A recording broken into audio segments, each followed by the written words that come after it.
terhormat kepada Ibu Bestiasih yang selaku Bidan Puskesmas Kedu, yang saya hormati, ibu-ibu kader ini kader semua ibu ya. Nah, pertama-tama saya ingin mengucapkan terima kasih kepada Ibu Bestiasih yang sudah mengizinkan saya untuk berdiri di sini, dan tak lupa saya juga ingin mengucapkan terima kasih kepada ibu-ibu sekalian yang sudah berkenan hadir di sini. Sebelumnya, perkenalkan saya Asidiani dari Politeknik Kesehatan Kementerian Kesehatan Semarang. Nah, saat ini saya akan membawakan materi mengenai perawatan pada tali pusat. Nah, di mana kegiatan ini sebagai tugas saya dalam melakukan pelatihan komunikasi, informasi, dan edukasi tentang kesehatan ibu dan anak sebagai syarat saya untuk mengambil ijazah. Sebetulnya saya itu udah lulus juga, namun harus melewati tahapan ini untuk mendapatkan ijazah. Nah, sebelumnya dari ibu-ibu yang ada di sini, apakah sudah pernah mendengar, sudah pernah mengetahui mengenai bagaimana cara untuk melakukan perawatan tali pusat? Nah, ini udah pada punya perasaan. Ya belum. Tunas berarti tak terang gimana? Jadi saya akan membagikan brosur gitu. Ini bagaimana cara untuk melakukan perawatan tali pusat. Nanti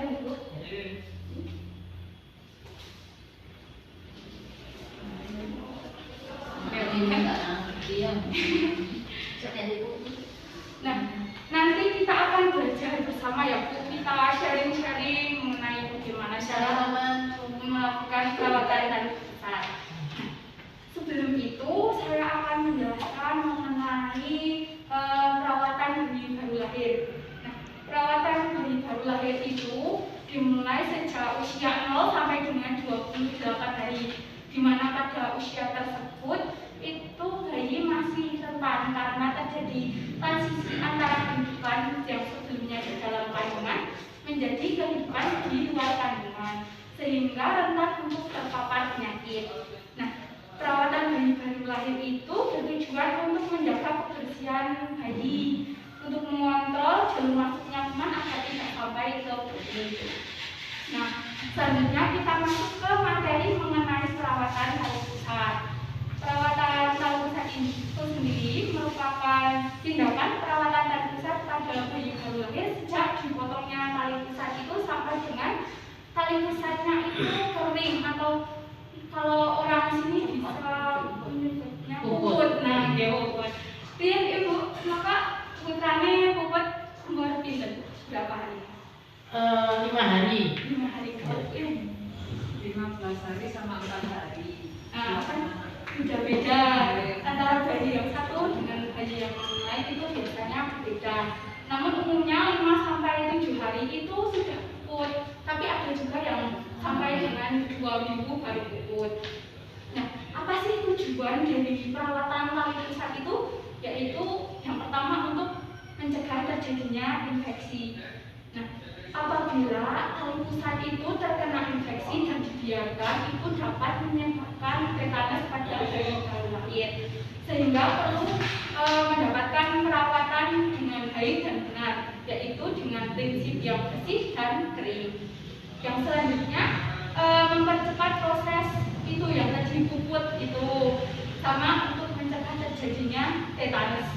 Tetanus itu disebabkan karena masuknya kuman tetanus ke dalam bayi melalui tali pusat.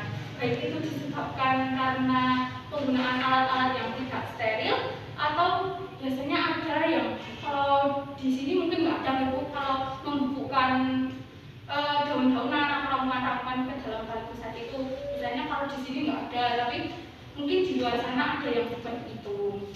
Nah, untuk kapan waktu perawatan tali pusat itu sendiri, yaitu dilakukan setelah mandi pagi atau mandi sore. Biasanya kalau bayi mandi kan mandi cemplung, itu tali pusatnya basah, sehingga harus dikeringkan terlebih dahulu, terus diganti balutannya dengan pasta yang kering. Tidak perlu menambahkan vitamin atau alkohol, itu tidak perlu.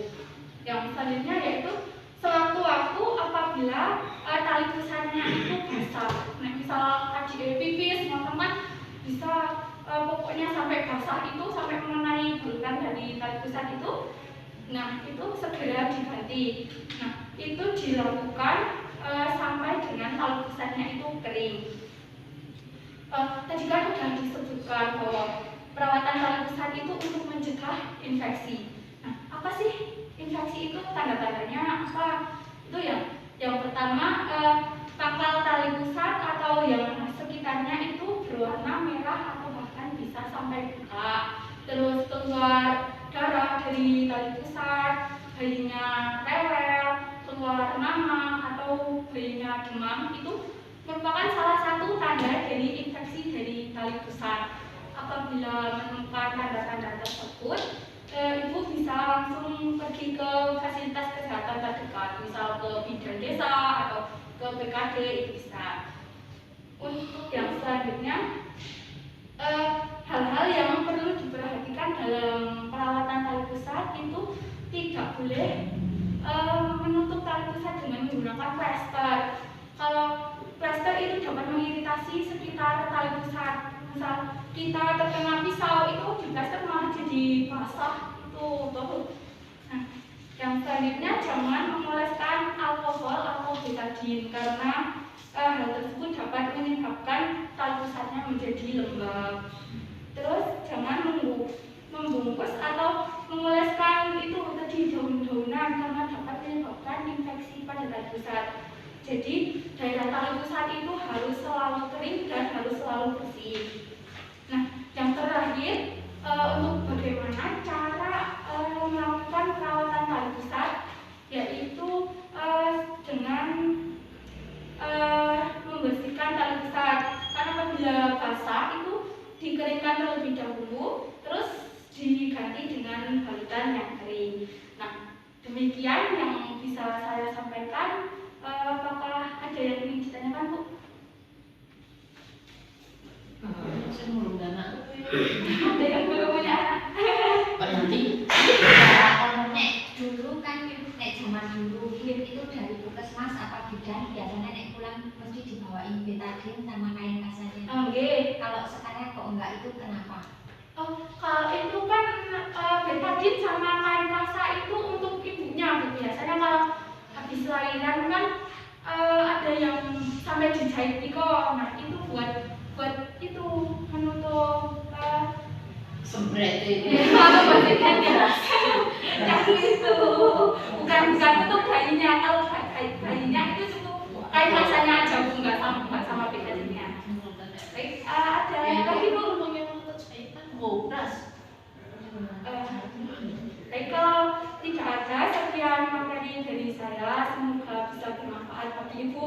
Mungkin Ibu yang mau nambah putra lagi gitu. Ini sekolah Setelah ada sebuah lagi merencanakan lagi. Semoga segera Ibu. Nah, semoga ibu-ibu di sini bisa menyalurkan kepada masyarakat.